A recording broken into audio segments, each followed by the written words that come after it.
오늘 이 말씀은 어제 우리가 같이 묵상을 같이 하지는 않았습니다만은 어제부터 시작한 말씀의 연장선상에 있는 말씀인데 그 내용은 회중에서 누구든지 이스라엘 백성 중에 누구든지 나병이 발생을 했으면 그를 진중의 바깥으로 내보내든지 조치를 취해서 그 병이 공동체에 퍼지지 않게 해라. 공동체의 건강을 유지할 수 있도록 그를 격리 수용한다든지 그런 조치를 취해야 한다.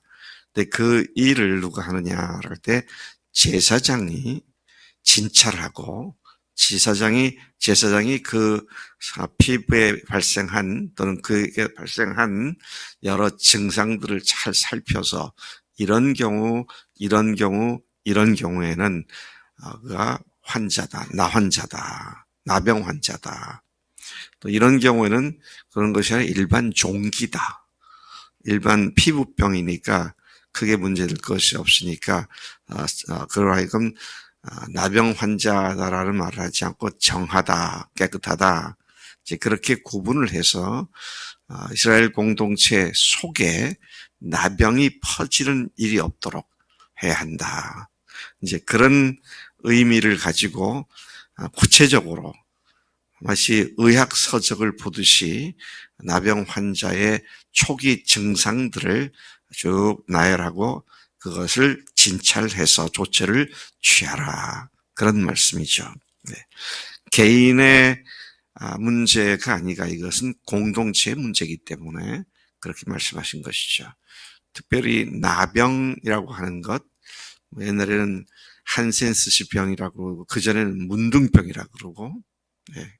근데 그 문둥병, 나병 또는 나병이라고 하는 병의 특징은 그 병에 걸리면 이제 몸이 점점 전신으로 퍼져서 신경이 마비가 돼서 손가락이 떨어져 나가는지 발가락이 떨어져 나가는지 몸이 지금 어떻게 되는지 코가 떨어지는지 알지 못한 사이에 썩어서 그 지체들이 몸에서 이탈을 하고 떨어져 나가는 그런 무서운 병이죠.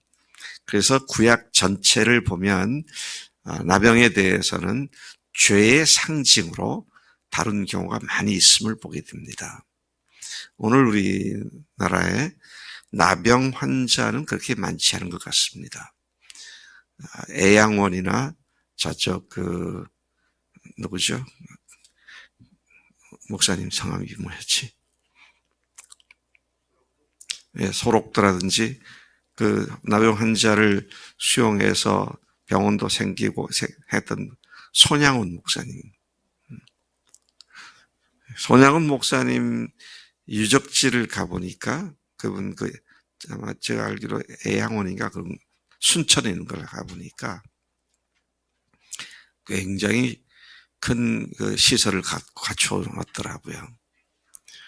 근데 제가 깜짝 놀랐어요. 나병 환자가 거의 없어서 비어 있습니다. 왜 이렇게 됐느냐? 그러니까 요즘은 나병은 감기약 정도의 감기처럼 취급을 한다고. 왜냐면 약만 먹으면 나으니까. 그래서 나병 환자가 별로 발생을 안 한다는 거죠. 그래서 제가 어렸을 때만 해도 손양원 목사님의 그런 사역들에 대해서 굉장히 한국교회가 심지어 자랑스럽게까지 여겼는데 의학이 발달을 하니까 이것들이 문제가 안 되는 거구나. 그래서 제가 나병이라고 하는 그 병 자체가 의약으로 극복이 됐구나. 그런 사실을 알게 되었습니다. 여러분, 우리가 죄를 이렇게 극복할 수 있으면 좋겠어요. 그건 문제가 아니지. 죄는 지으면 안 되는데 지었어도 하나님께서 예수님의 보혈로 다 처리를 해주셨기 때문에 이젠 그 죄 때문에 치명적인 상처를 입어서 쓰러져 넘어지는 일은 있어서는 안 되겠다. 그런 생각을 해보게 됩니다.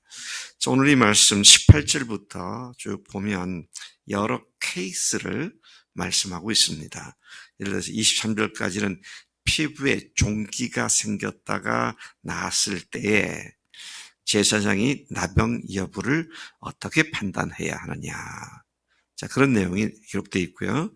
또 24절부터 28절까지는 불에 데어서 피부가 화상을 입었을 때에 그 피부에 생긴, 불에 데인 피부에 생긴 흰 색점을, 흰 반점을 제사장이 진찰하여 나병인지 아닌지를 그 여부를 판단하는 방법을 소상히 말해주고 있습니다. 그리고 29절부터 39절까지는 머리나 수염에 생긴 환부를 제사장이 진찰하여 오미 되어서 그것이 나병으로 발전하는 것인지 아닌지를 다시 판단하는 방법을 말씀해주고 있습니다. 또 여기 이렇게 그 내용들을 보면 다 비슷비슷한데요. 그냥 한 가지로 뭉쳐서 얘기를 하면 나병 환자인 것이 일이라면 뭐 그때로부터 이제 분리시켜서 격리시키도록 하지만 긴지 아닌지 좀 확실치 않을 때는 일주일간 가두어라 그랬는데 요즘 말로 하면 일주일간 자가격리시키는 겁니다. 우리 임 집사님이 2주 자가격리 당하셨죠? 그래서 일주일간 진행 과정을 살펴보아서 일주일 후에 다시 진찰했을 때 이게 진행이 됐구나 또는 번졌구나 그러면 그를 부정하다고 나병 환자를 처리하는 방식으로 처리를 하라고 말씀하시죠. 근데 어떤 거는요, 일주일간 격리를 했어요. 그런데도 근거인지 아닌지 잘 확실치 않으면 2주 격리를 하라고 그랬습니다. 그래서 한번 우리가 요즘 최근에 코로나 때문에 이 문둥병, 나병에 대한 분별을 해서 격리하라는 말과 요즘 우리가 하는 것과 거의 비슷해요. 그렇죠? 옛날이나 지금이나 똑같은 방법으로 그렇게 하는구나. 그런 생각을 하게 된 것이죠. 심지어 머리나 수염에 반점이 생기면 그것도 잘 분별을 하도록 해라. 자, 그래서 질병이 공동체에 전염되어 번지게 되면 어떻게 됩니까? 공동체 구성원은 물론이고 공동체 자체가 타격을 입을 수 있었죠. 참 이런 면에서 철저했었구나. 그 옛날인데도 위생 관리를 철저히 했구나. 요즘은 이제 우리가 세균이라는 걸 알잖아요. 뭐 세균을 발견한 지도 불과 200~300년 차 안 됩니다. 그전에는 전부 다 정하다, 부정하다. 근데 그 내용들을 보면 균이 번식을 해서 병을 일으키는 그런 것들을 보여주는데 오늘은 보면 그렇게 말을 하지만 그때 당시에는 그런 말이 없었으니까 정하다, 부정하다. 근데 오늘 이건 우리가 똑같습니다. 공동체에 악을 방치해 두면 그게 번지기 시작을 하죠. 그래서 그 공동체는 그렇게 악이 번지고 죄가 번지면 악과 죄를 분별할 수 있는 능력이 없이 마비가 되고 또 그렇게 마비가 되면 그 죄와 악이 만연하게 돼서 그 공동체의 성결함과 거룩함이 다 파괴가 되고 말죠. 참 조심해야 할 일이다. 그런 생각을 하지 않을 수 없습니다. 여러분, 앞으로 우리 교회가 코로나 때문에라도 마스크를 쓰고 자가격리를 하는데 그것보다는 죄에 대해서 더 심각하게 철저하게 해야 하지 않겠는가. 네. 근데 그 일에 있어서 그때 이 일을 누가 했어요? 그때 구약에는 제사장이 했잖아요. 오늘은 누가 해야 합니까? 영적 지도자들이 해야 합니다. 영적 지도자들이 해야 돼요. 영적 지도자도 마비됐으면 그 공동체는 끝입니다. 소망이 없어요. 우리 교회가 정말로 주님이 기뻐하시는 교회다운 교회로서 하나님이 우리를 모델로 세우셨다고 믿기 때문에 우리는 이 문제에 있어서는 철저하게 심각하게 생각하고 이 문제를 다뤄야 한다. 목회자나 리더들이 얘기하기 전에 스스로부터 각자가 또 철저히 이 문제에 대해서는 항상 경계심을 갖고 살아야겠다. 네, 우리가 기억해야 할 거는 누구죠? 아론의 두 아들들이 하나님께 제사를 드리다가 죽었잖아요. 그것도 즉사했습니다. 이게 참 너무도 역설적인 얘기입니다. 하나님을 예배하는데 죽었어요. 죽음을 당했어요. 네. 신약에 보면 아나니와 삽비라도 멀쩡히 자기들 재산 팔아가지고 다 바치겠다고 반만 바쳤는데 그래서 둘이 다 즉사를 합니다. 자, 그런 것들은 뭘 얘기합니까? 하나님께서 공동체를 너무도 소중히 여기시기 때문이다. 근데 참 억울하지 않겠습니까? 하나님을 예배하다가 죽고 주님께 순종하다가 죽었어요. 그러면 안 믿는 사람들이 올 때는 야, 하나님이 자기를 예배하는 사람 죽였다 이렇게 되잖아요.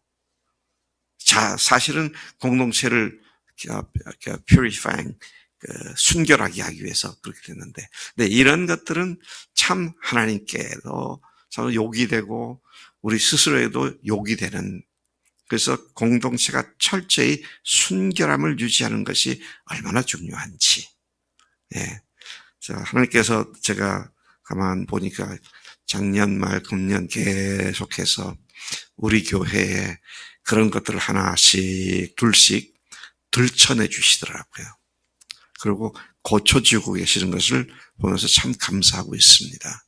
주님께서 더 이상 우리를 징계하는 일이 없이 우리가 즉각적으로 그런 것들이 있으면 늘 주님 앞에 깨끗하게 성결하게 스스로를 정결케 하는 그런 우리 교회가 될 수 있도록 기도해야 할 줄로 믿습니다. 하나님 아버지, 저희들에게 그 어떤 것하고도 비교할 수 없는 참으로 그 어떤 것보다도 소중한 하나님의 교회를 허락해 주신 것 참으로 감사합니다.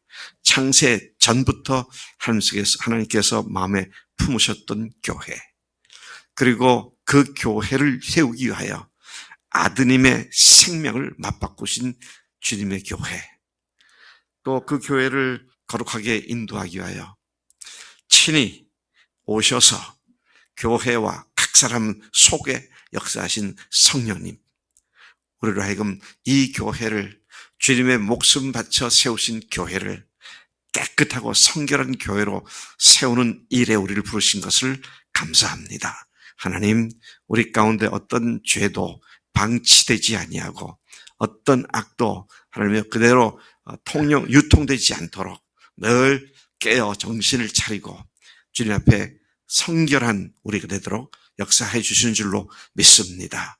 하나님, 우리 교회가 주님의 기쁨이 되는 교회가 되게 하시고 주님의 교회다운 교회가 되는 모델 교회가 되는 그 복을 결코 잃지 않고 누리는 우리가 될 수 있도록 인도해 주시는 줄로 믿습니다. 오늘도 그렇게 순종하며 살겠습니다. 감사하고 예수님의 이름으로 기도했사옵나이다. 아멘. 아멘.